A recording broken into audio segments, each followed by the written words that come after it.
Hello, everybody. This is the Wally podcast. Wally stands for Words of the Lost Youth. We chose this name just because, it's a cool name. That's all I can say. So, yeah, well, this is a podcast, if I can call it that, because it's going to be a series of short videos. You know, Sometimes when you listen to a podcast, it is too long, like probably 40 minutes long, and you probably don't have enough time for that, or you don't really want to be sitting down and listening to the same thing for 40 minutes. So, we decided to change it up a little bit, make it different, and these are going to be short videos that you can watch at any time of the day. And today we're going to start with a question that I made myself a couple of weeks back, and I think that it's really, really interesting. This question is: does self love lead to conformity?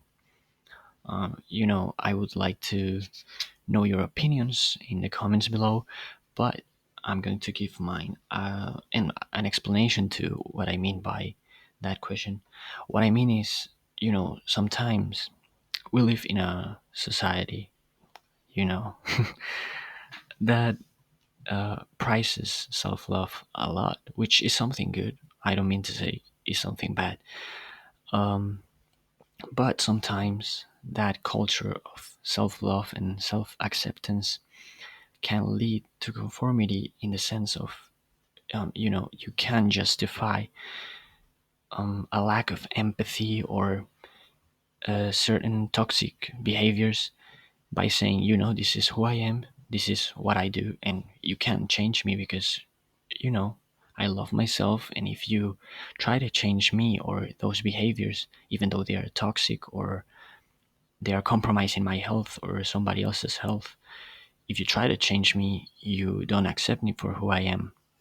And for some people, that might mean that you're a bad person.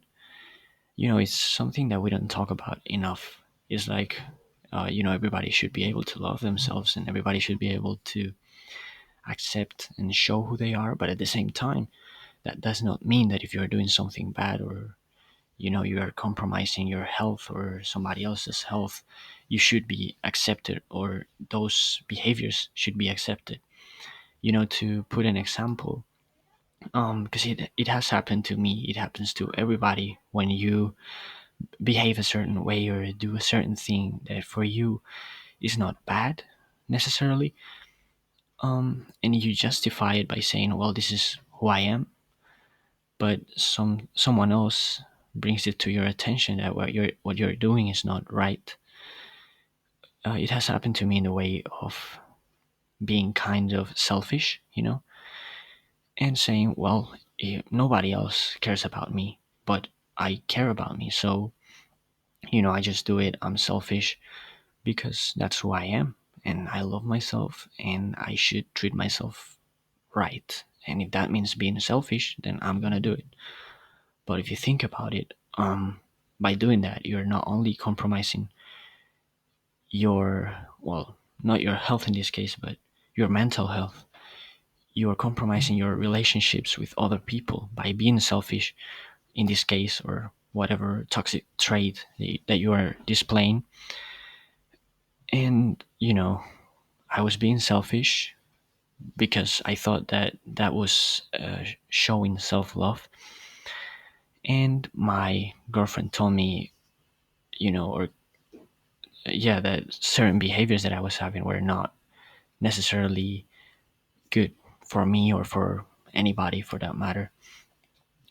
So I thought about it and I said, well, you know what? You're right. What I'm doing is not okay. And I'm, behaving in a way that is not beneficial for anybody and not for me. So self love is not behaving in a way that does not benefit you or the person that you love. It's quite the contrary. Is loving yourself and behaving in a way that is going to be beneficial for you and beneficial for everybody that you love. Because if you love yourself, you love everybody else that's around you in a way. So that's kind of the discussion that I wanna set. It's, do you think that self love sometimes can lead to conformity or to the justification of certain toxic behaviors and traits? Um, well, that's pretty much it. Probably I was a little bit redundant and kind of, rusty. I know it, but I just want to let you know that English is not my first language, so that's kind of a big deal for me to speak in English like I'm doing, and I'm trying my best. Also, it's the first time that I do a podcast like this. I'm kind of an introverted person, so it's difficult for me. But thank you very much if you listen to it, and if you think that it is interesting, just let me know. We'll see in the next podcasts what we talk about, and well, hope you like it. Thank you very much. Goodbye.